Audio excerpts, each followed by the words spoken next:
Look, I mean, I'm not going to miss that one.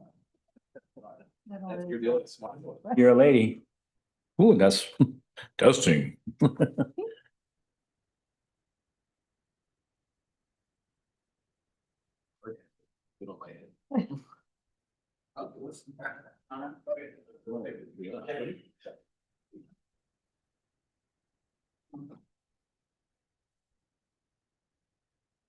Good evening, everybody. Today is Wednesday, July 30th, 2025. Welcome to the Town of Cutler Bay Budget Workshop. Mr. Clerk, if you could please take the roll.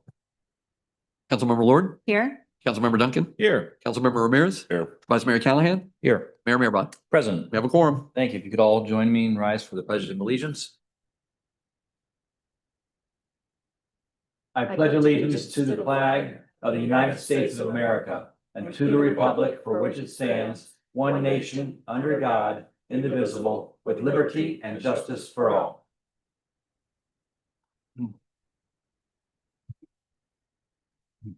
All right, welcome to our budget workshop. This is our second workshop, but not our first when we started to discuss the budget. So Ralph, I'm going to go ahead and turn it over to you to get things started here.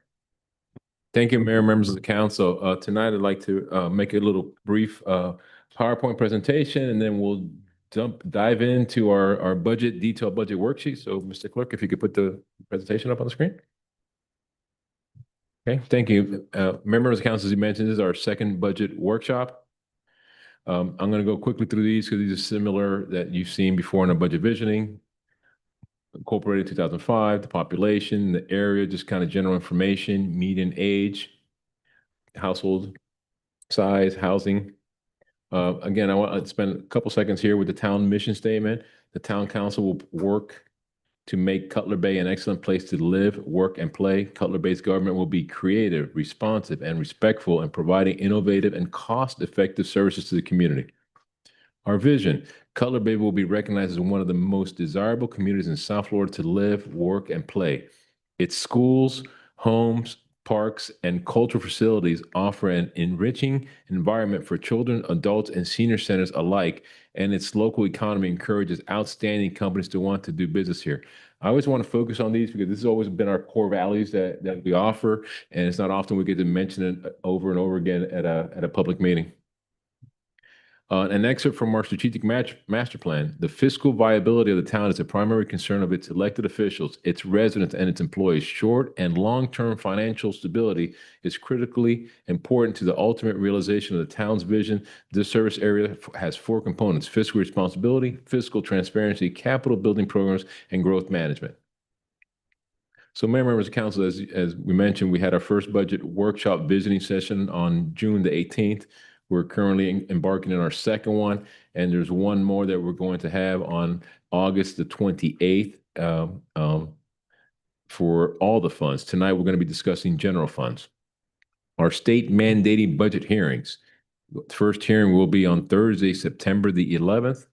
Second hearing will be September 25th, also on a Thursday, and all these meetings will take place at 6 o'clock, as well as they're going to be in the town council chambers. Other ways that we provide notice to our residents, we have hit the 7.5 thousand subscriber mark with our e-news. We put that in there. We also continue to put in the community center pages, community news center pages. We also posted on our town main webpage. And we also displayed our electronic messaging boards, one located on Caribbean and 107, and the second one on Marlin Road and Oak Cutler Road.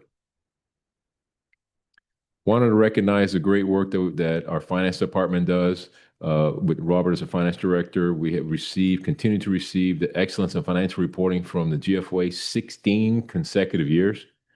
Also, Budget Presentation Award. We received it consecutive from 2015 to 2022 for 7 consecutive years, and we're going to resubmit in 2026. That does take a lot of time for us to put that together, but we're confident that we're going to go ahead and push through that process. So what we've done so far, we adopted Resolution 2554, setting the ceiling millage rate. The ceiling millage rate is a 3.0432 per thousand assessed property values. That was done recently, and our current rate is 2.8332. So what did this resolution do? Resolution 2554 was setting the ceiling rate as well as setting the dates and times of the hearings. First meeting will be September the 11th, Thursday, 6 p.m., Town Council. Second budget hearing will be on September 25th, 6 o'clock, at the Town Council chambers as well. Give a perspective of where we are compared to all the rest of the municipalities. These are the 2024 adopted millage rates. We are 1, 2, 3, about 8th lowest, right there at 2.8332 mils per thousand of assessed value, just to provide everybody a perspective of where we rank in that area there. And sorry, it's kind of, kind of read it sideways there, but I wanted to make sure that everybody could read all the different names and the rates. Our fund balance, what we call to with our savings account. As you can see there graphically, there was some years that we dipped, but then, luckily we've been growing, and proud to announce that we are at $28,694,243. That is from our recent audit report that we made the presentation on during our July meeting. Millage rate, again, I know that we have the little box there, but the ceiling that we're proposing is being proposed is 3.0432. And that is just the proposed rate. And we're going to get into some further discussion regarding that millage rate now. Again, just our core values, the makeup of our town, our org chart. Now, how to read this book. As you recall, we have our detailed budget book that is in the back table, as well as uploaded to our town agenda package as well. So in terms of clear transparency, we have some back table there for the members in the audience, and members at home could follow us along, just clicking onto our website there. Two different things. One, we provide you my opening message there, but we also have an executive summary there that kind of provides a quick summary of the detailed budget worksheets that council members could go to and cross-reference the pages there, increases, decreases, et cetera. Most importantly is, how to read this book. I like going back to where we have actual fiscal year 23-24 figures. We have the adopted 24-25 figures. We have our projected 24-25 figures. And then we have our proposed millage rate of 3.032. That's a ceiling rate. And then we provide you a little cross bridge there where we provide you the differences in each of those categories and the revenues in each department. And then we provide you an explanation there of each of the different categories, just kind of give you a quick synopsis of it, which is going to match up with the executive summary as well. And as you go deep into each department, you will see those individual comments. Individual departments that we're going to discuss: Mayor, Town Council, Town Clerk, General Government, Finance, Town Attorney, Community Development, Public Works, Town Sheriff's Office. We keep saying the police, but now we're going to rebrand it, Sheriff's Office, and Parks and Recreation. And here's an example of the different types of sheets that we spoke about in terms of giving you significant changes. And these significant changes will be tracked as we go through our journey of all different budget workshops and hearings. Something new that we did this year, and I want to call it a detailed new look, right? This is a sample of, this provides each staff member's base salary, COLA, and merit.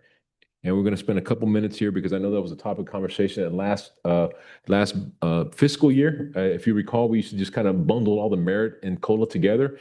So here, very clearly, the 24-25 budget, that is what the employee is currently at right now.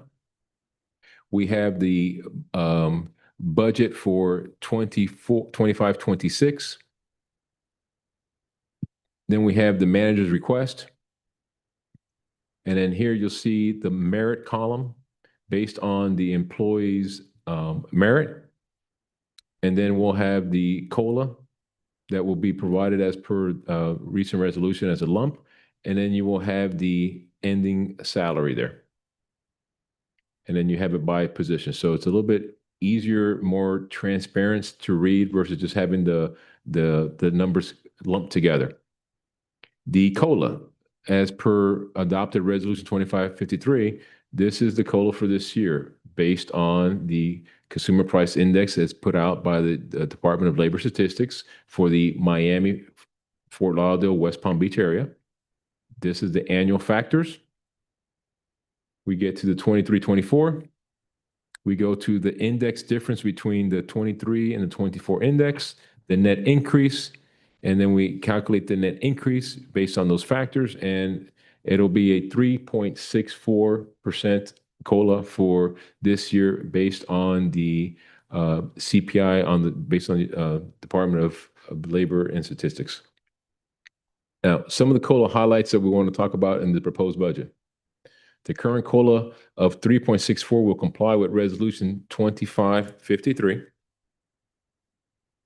And I think we also have total COLA cost for all staff. It's approximately 0.51% of the total general fund operating budget. COLA for the part-time staff is going to be calculated utilizing a 29-hour work week. And then also one of the items that I want to put there as an additional footnote for full disclosures in regard to the merit pay. Let me go back to the merit pay for a second. Sorry, just clicking back here. Okay, when it comes to the merit pay, the column of the draft general fund budget book that you have before you tonight, the total amount of the merit pay for the entire town is $45,640. However, please note that this number is over by approximately $2,800. Again, $2,800 of a $31 million budget. But we want to make sure we're fully transparent about that, because when we prepared this budget book, it was prior to the development of and adoption of the COLA Resolution 2553. Okay, so we're literally talking about, $2,800 difference here. But we want to be full transparency. Those numbers will be amended and presented to you during the third budget workshop. So again, we just want to make sure, because it was a timing issue for us when this was adopted versus us putting out the book, and we wanted to delay the book at all. So again, $2,800. Let me go back to the previous scheme. And again, the part-time staffers will be receiving 29 hours per week COLA as well. Now, millage rate ceiling discussion. The proposed fiscal year 25-26 general fund, as I mentioned before, is utilizing the 3.0432 set by Resolution 2554, which will result in a budget surplus of $1.1 million as presented tonight. However, town staff is going to be recommending, as we did at the budget visioning session, keeping the current millage rate of 2.832. What's that effect? The lower rates will reduce the surplus by $860,000, still leaving a surplus of $280,000. And that's including some of the highlights that we're going to discuss now too. But again, just like we've done in the past, the trim notice, which we'll talk about a little bit, will have the 3.0432 number on it, the max ceiling rate. So major financial impacts, as we all know, we've been talking about it, and thank you, Mayor and Council members. I know many of you met with me individually prior to this meeting, and thank you for taking time for that. Blue Herring Park, right? We understand that it's a soil remediation. Cost estimate's approximately $2 million. We're certainly in the process of designating it as a brownfield, but more importantly, I think we're maybe like 1 week away from actually finalizing the actual plans because they needed to be revised. Because if you recall, at Blue Herring Park, we were able to negotiate with Miami-Dade County, Durham, and identify over 297 trees, believe it or not, that are on that site that we don't have to remove because we are creating what's called a tree protection zone, TPZ. A TPZ zone there. Town Sheriff's Office. I got to get used to saying sheriffs, right? If I say police, I apologize in advance. That has an increase of 6%, approximately $766,000, due to increase in the Florida retirement system rates for Sheriff's Office, increase in the county's health insurance costs, and merit raises in previously negotiated collective bargaining agreements, including cost of living adjustments and state mandated training incentives. So we have met at least twice with the fiscal staff from the sheriff's office to review all the numbers, and we're consistent with the messaging that those are the top reasons why it has increased. 25-26 budget key takeaways. I'm not going to bore you with the previous presentation as we discussed during the June 18th budget visiting session, but still, I want to make sure that we want to maintain the service level as the 25-26 budget, that we're anticipating budgeting the following significant initiatives. General government, we'll talk about Parks and Recreation Department and Public Works Department. Parks and Recreation Department, this is going to seem similar because I want to make sure in full transparency that there's going to be a couple little minor adjustments since our budget visioning session that we were all together. We're going to commence the Color Bay wetland restoration of 53 acres, complete the restoration of the Coastal Ridge Preserve buffer land, removal of all the invasives, and various park improvements, non-impact fees. This is going to be, we'll have a couple changes. We spoke about soil remediation plan, project for the Blue Heron Park. At one point, we talked about it during our budget vision session, is the installation of new perimeter fencing at Saga Bay Park, going through, meeting with the departments, looking at reprioritizing some of the items. There is a fence there. It's not in major disrepair. I think we can still survive it because I think it's going to be a bigger priority for us to do replacement of the playground equipment at Saga Bay Park. Particularly that playground equipment is about 18 years old. And we've been working on different grants as well as the vendor to try to, replace that park, but also have it where we have a lot of sensory playground equipment there as well. So we could accomplish that, kind of like, upgrade it and provide the community that type of a playground.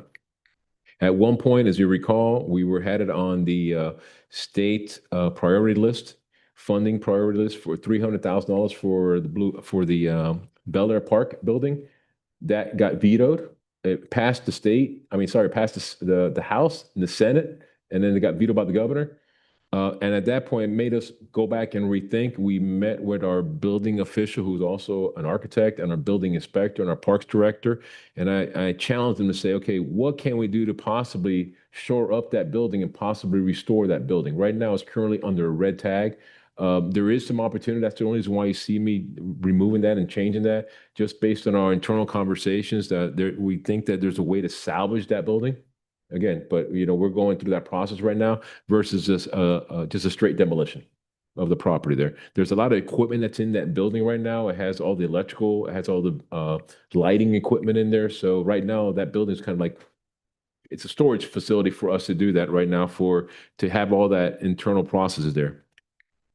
And then we'll also complete the master planning for the 3.5 acres on Old Cutler Road. And again, that master plan part there is going to be a little bit easier because I know with the Parks and Recreation Committee, the vice mayor there, they actually provided us, some visioning sessions for them. So I think we could do a lot of stuff in-house. But again, the highlight there from the last budget visioning session, I want to show a couple of little minor tweaks there that these are reflected in the budget.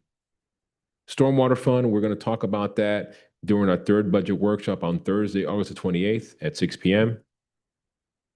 Most importantly, we set the hearing dates and the rate. It's $90 per year, which is, $7.50 per month, but now that's billed through the property appraiser's office. And then we set the hearing date Thursday, September the 11th, 6 p.m. at the town council chambers. Most importantly, now all the residents will be seen as part of our unified billing method. They will be getting a notice that's going to be mailed out on August 21st, stating the facts of what we do, the ERUs, the $90 ERU, what we use them for, what their property ERU is. An ERU is just, for a single family home is 1, but for a commercial, it's based on square footage of impervious area. But all the residents and property owners will be getting this notice, as well as a state mandated public notice in the paper of general circulation, Miami Herald, again, stating, the $90 per ERU. Truth and millage, what we call the trim notice, that schedule will be mailed out in late August by the property appraiser's office. That truth and millage will have the ceiling millage rate, as well as the 2 hearing dates and times for our general fund and also for our stormwater utility as well. So with that, we will, if there's any questions, Mayor, members of council, we could just go ahead and start diving into departments. I think we're good. Go ahead. Okay, well, thank you. We'll have to transition there real quick.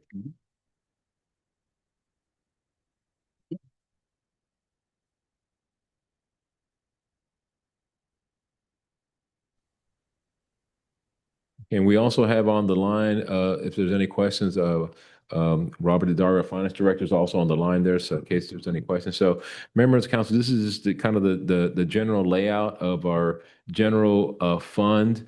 And at this point, what I'll do is I'll allow Robert to discuss the revenue side of this portion here. So Robert, if you're on the line.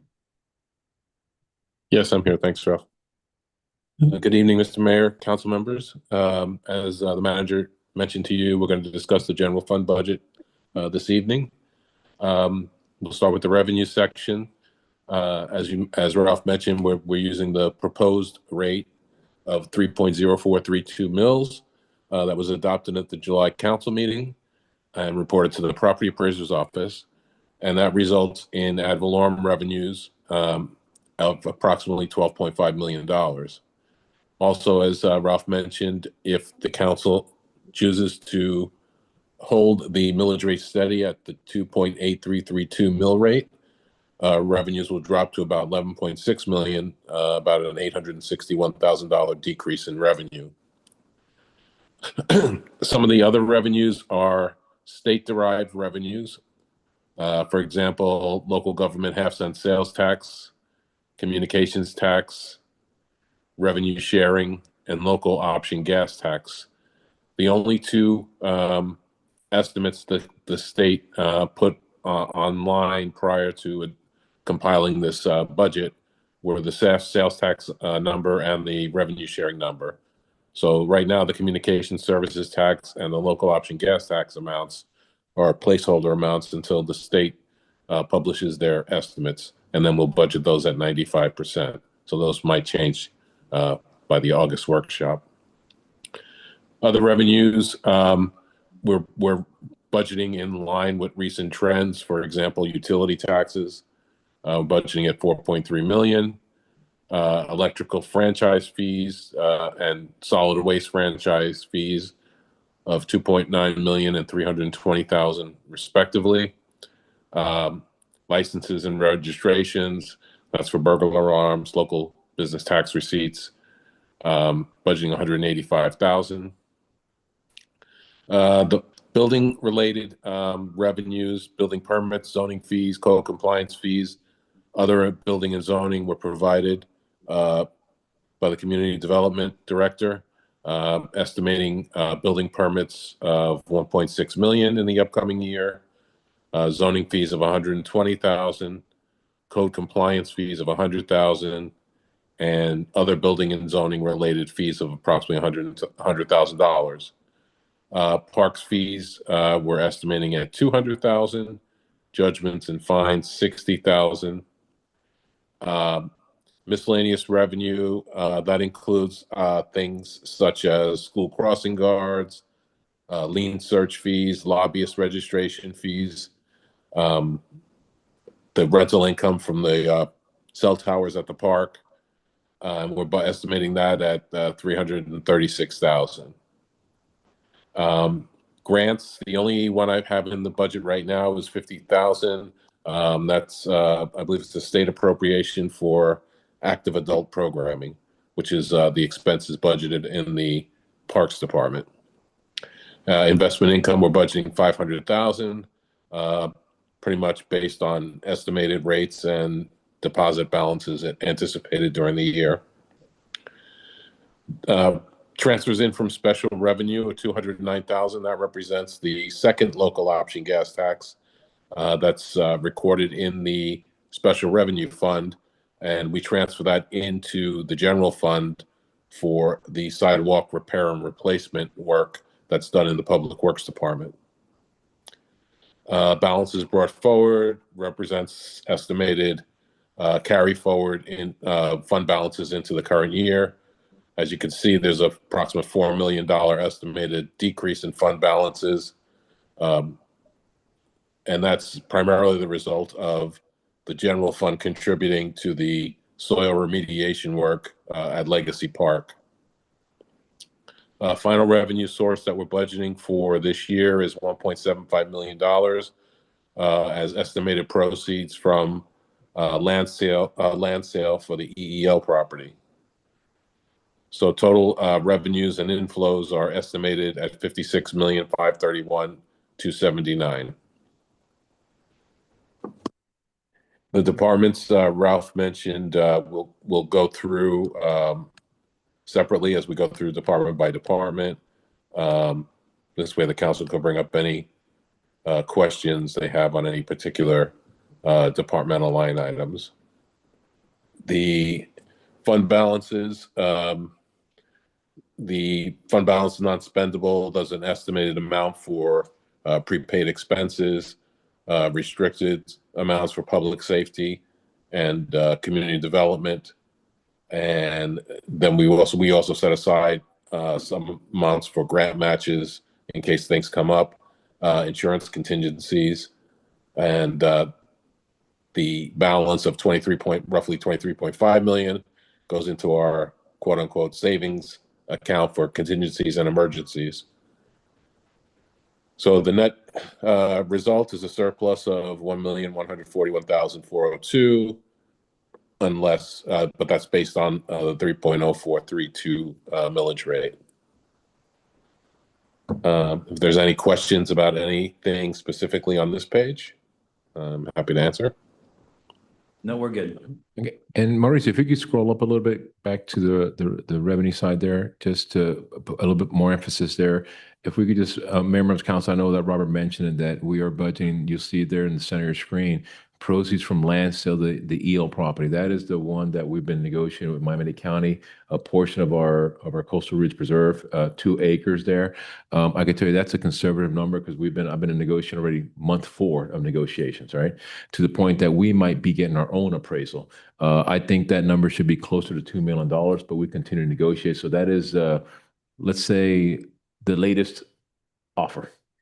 So I think that we're gonna try to bring that number up as much as we can as well. So I just want to provide that explanation there for the EL. All right, thank you, Robert. So if we go on to the individual departments, members of council, what I'll do here, I call it the big summary pages. Here's the mayor and town council budget. Total increase is $4,100. If you go down to the bottom there, it says, basically just related to salaries. And this would be the same system for the rest. If there's any question on this department, we can simply go on to the next one. If there's any question in details, each one of the way this book is built, each one of the categories are executive salaries, payroll tax, retirement. Each of those categories are spelled out. If we can scroll down, just so that people at home can see it, it's spelled out in the individual accounts there. So these are the exact same spreadsheets that each of the department heads uses. So if there's any question, we can move on to the town clerk's department. Yeah, one question on general government. Yes, Vice Mayor, you recognize. Thank you, Mr. Mayor.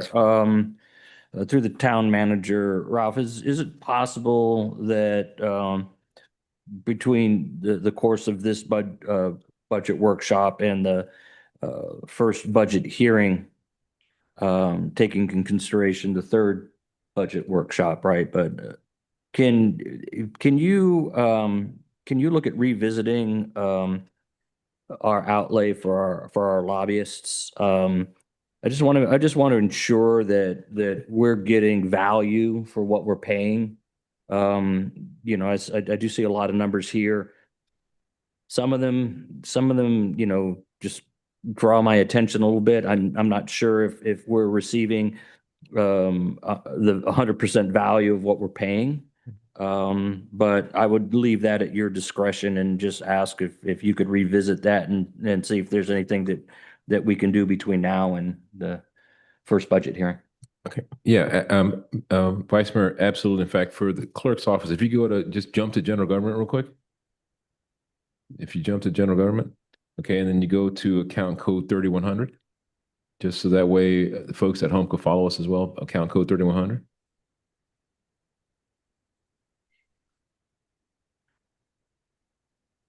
And thank you, Vice Mayor. I know that we spoke about it during our brief, and I just want to make sure. Yeah, so these are the different lobbying firms that we use. If we could put it up a little bit more so we could see the rest there, Maurice. Okay, there we go. Okay, so yes, Vice Mayor. So we will certainly go back and have the discussion with our lobbying team. We have the state lobbyists, we have the financial advisor, we have our environmental lobbyists, we have our federal lobbyists. So yes. I have no problem. We'll go back and revisit that and see if we can have an answer for you. Hopefully, maybe by our third budget workshop, before we enter the actual hearing. So thank you for that comment. And just recognize that, sometimes our lobbyists hit home runs for us, bringing 4 million from the federal government one year. Next year may not be as well, but you have to make sure that you're engaged in those ahead of time. It's a good conversation to have with our lobbyists, and if anything, I sit down with them and we revisit it, right? Or let them know the urgency, how we're looking for everything, so it's not a reflection on them, it's just a matter of like, we're getting that value, right? So I certainly understand the request, and Vice Mayor, and hopefully we get something for you for the third budget workshop. So if we could go back to Mayor and Town Council, Mauricio. Okay, so next department we will have is the town clerk. So again, this department here, Vice Mayor, members of council, Mayor, we have a total increase of $12,943. There's the reasons for the increase. If there's any questions on this department, we can go into the individual sheets, or we can continue to the next department. Okay, and just like anything, Mayor, members of council, if there's some question that comes up in between our next meeting or what have you, I'm certainly available.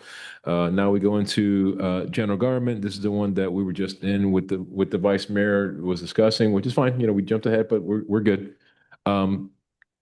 This one here, I think we have a net decrease there, but I want to show you that other contractual services, the GOB money there, where it says, negative $1,119,850. I want to just pause for a second, and Robert, if you could just explain that figure and that transaction for the mayor and council and the public. I'm sorry, I didn't catch that. What did you say? In general government, item E. Footnote E there for the $1,019,000. Oh, okay. Thank you. So that relates to Legacy Park. We were initially accumulating costs related to the Legacy Park project in general government because they were very preliminary in nature. We wanted to track them in a separate account so that we would easily be able to figure out what we could reimburse ourselves for when we issue the bonds. But since the design and the owner's representative services took off during last fiscal year, we transferred those costs to a special capital projects fund. So it came out of the general fund, and we're putting it in when we look at the accounts, the other funds in the October meeting, you're going to see a capital projects fund for the Legacy Park project. And the costs related to that project are now being, starting last year, were being accumulated in that capital projects fund. So that's why if you look in the actual 23-24 column is zero, because we transferred them in fiscal year 24. We actually transferred the costs out, even though we budgeted them in fiscal year 24 in general government. We decided, since they were starting to accumulate at a higher clip than anticipated, we moved them over to capital projects fund, and we've been recording them there ever since. And that's why you see the projection for fiscal year 25 is zero, because even though we put it in the budget last year in general government, we decided it was better to keep it, now that the project's moving forward at a faster clip, to keep it in the capital projects fund. Thank you, Robert. So if there's any questions in general government, And go forward. okay, great.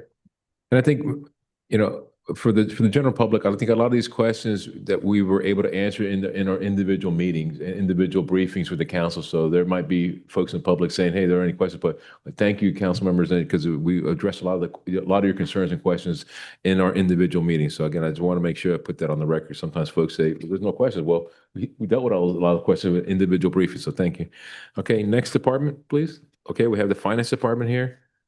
Okay, net decrease in that department is $28,000. A lot of it is that item C, which is the decrease reflects the vendor waiving maintenance fees on our old software program or implementing new software. That's something we were able to negotiate So as you recall, part of our ARPA funds, we're instituting our new ERP. We call it, Tyler software program for all the facets of our department. So we were able to negotiate that rebate there as well, refund. Okay. If there's any questions, we'll go on to next department, please. Okay, town attorney's office, as you'll know, we have, I'd like to, welcome Danny Simo, our town attorney, and I think we have one of the best, town attorney firms that we have. And then, like the mayor says many times, it's not just legal advice, right? It's all other things that they do behind the scenes. So again, this is our contractual estimated what we're going to be in terms of legal fees with the town attorney's office. Any questions? Okay, thank you. Okay, community development department. So in the community development department here, you're going to see one of the changes that we're really excited about. As you recall, you see there that number there where we're reducing over $700,000 to other contractual services. So this is the part that we've been, discussing regarding. We have a third-party provider, a consultant that provides our permit fees reviews. So starting our journey when we first incorporated, we used to have a firm that we did what we call a 70-30 split. Every permit that came in, 70% would go to the firm, 30% would come to the town.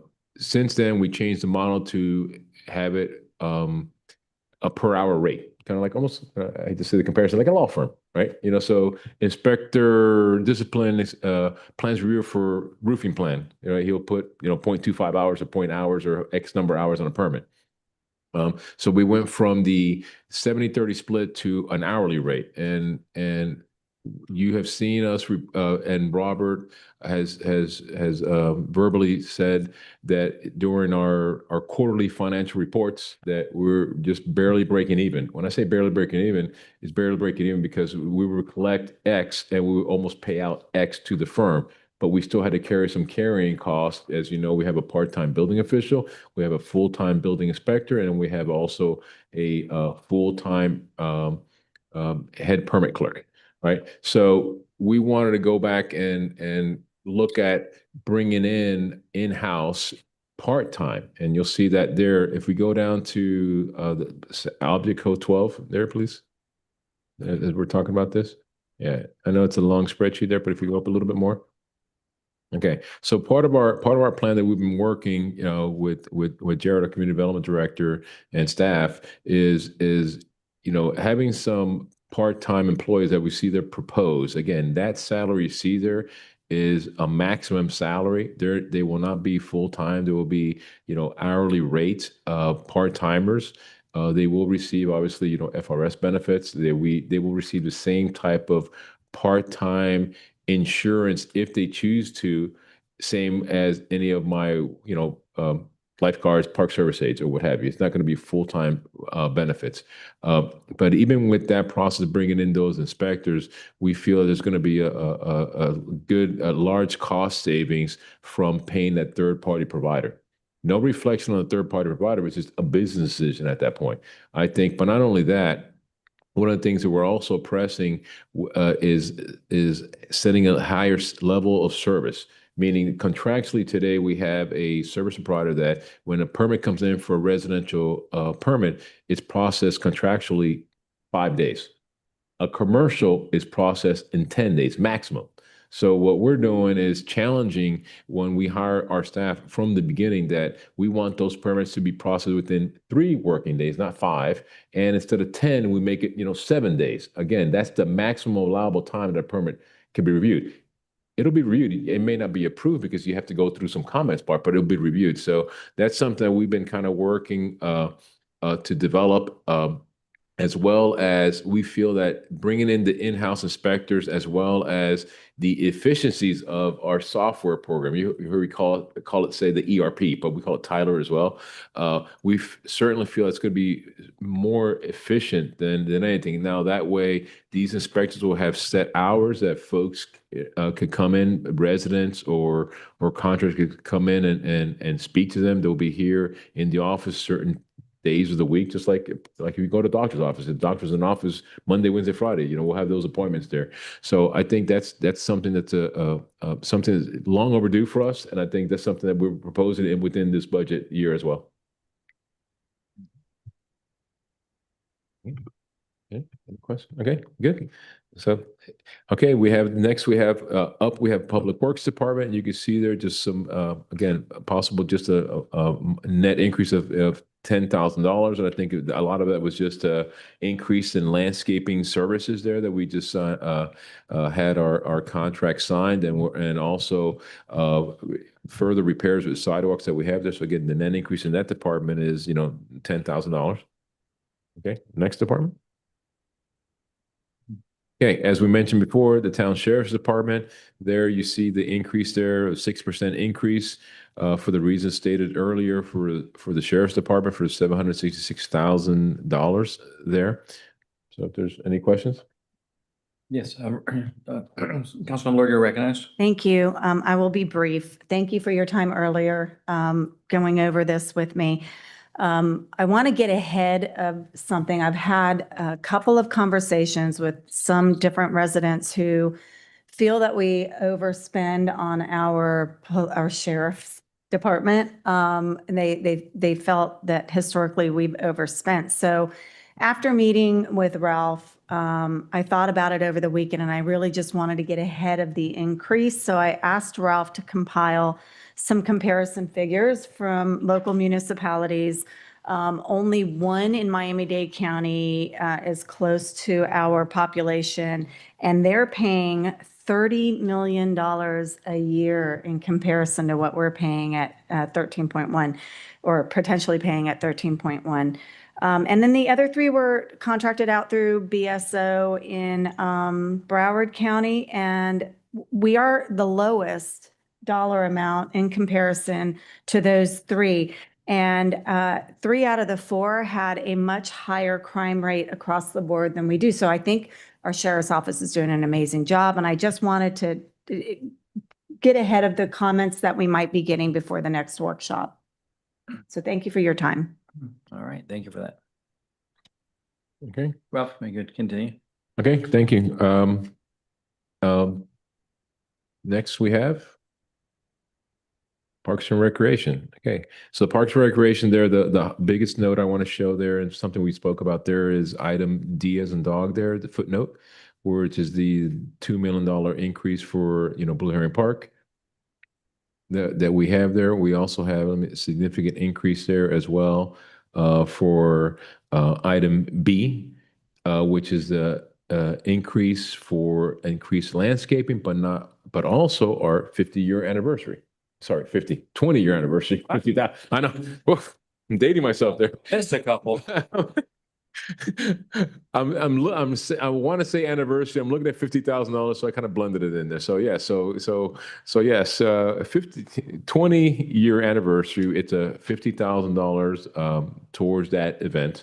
Again, that is worst case scenario, because we're going to be getting a lot of sponsorships as well. So we're going to be getting sponsorships as well. So that's the biggest increase within that department. And open for any questions. All right, Vice Mayor, you're recognized. Thank you, Mr. Mayor. Yeah, just specifically on the 20th anniversary celebration and the $50,000, because I was directly involved as chairman of the Parks and Recreational Advisory Committee at the time that we had presented a suggestion to the town council, because at that time we were spending or budgeting for $25,000 a year for our anniversary, right? And it used to be a yearly event. And then through discussion within the Parks and Recreational Advisory Committee, we had suggested that we move the anniversary celebration to milestones, right? So instead of every year, every 5, 10, 15, 20 years and so forth. You know, so, I mean, I see the $50,000 there. I mean, and I'm just, you know, I'm like, you know, is that going to be enough to, you know, do our 20th anniversary celebration correctly? I mean, if you feel it is, that's fine, but I'm not opposed to raising that, because you know, again, we've changed it to a milestone event.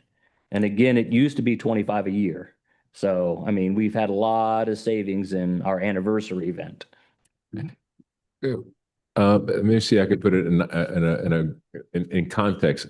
There's a lot of folks that are listening right now that are my Parks Department staff that we met yesterday that are probably had the biggest smile they've had since they work here, because it's tight at 50,000, believe it or not. Just to give you a perspective, I mean, we had a 2-hour long meeting yesterday with going down to, you know, the giveaways with cap shirts or, you know, I thought, and just the stage itself, you know, Vice Mayor, we want to have the stage with the big Jumbotron in the back to have a lot of testimonials to, you know, we want it to be a mix of our greatest events that we have, but also celebrating a lot of our accomplishments, right? So that's not going to be just done with, say, you know, 3 local headbands, right? So just the stage itself, to give you perspective, it's going to be close to like $21,000. So you're absolutely right, you know, Vice Mayor. It's something that for the third budget workshop, you know, you'll see something we could probably tweak, because I think just the stage itself, just to have that type of stage. I mean, just to give an idea, just the details, the ADA ramp to the stage is $3,500. You know, so you're spot on, Vice Mayor. You're absolutely right. We're going to revisit that, and I think that it's going to be a big thing, and we want to make sure we do that right. Well, and one of the things that we made that recommendation to the council to change to a milestone event is because obviously, you know, the first year it's a big celebration. The second year it's a big celebration. But by the time you get to the 5th and 6th consecutive annual, we were finding that not a lot of people were coming. And we were spending $25,000 for not a lot of people to come. And so that's really what the catalyst was for us to suggest to change it to a milestone event. And so based on all of those savings over those years that we've had with changing it to a milestone, I mean, I'm not opposed at all. I mean, we want to do it right because this is our 20th anniversary. You know, I'm not saying let's go all out, but let's not, scrounge on stuff. Yeah. Ralph, why don't you talk to your staff and see what they think would be a reasonable number? And I like that point that you made, Vice Mayor. You're looking at 125,000, which was expended before, down to 50, which is, $75,000 savings. So we do want to actually, it's something very, very worthy of celebrating the success of this town. It's just amazing. So it's not for us, this is for our entire community. So we'll put that together and Absolutely. And thank you for that suggestion, Vice Mayor. I think that, we'll put that together and still provide you a good surplus budget as well. So Mayor, members of council, that concludes, again, this is just a budget workshop. We're certainly available if there's any questions. I know if there's any questions now, we're certainly available between the second budget workshop and the third budget workshop as well before we embark into our hearings. So I'm available for any questions. All right. Well, thank you very much for that, Ralph and Robert. Council, any other comments or suggestions? No? All right. Well, thank you very much. This concludes our second budget workshop. Thank you, Mayor.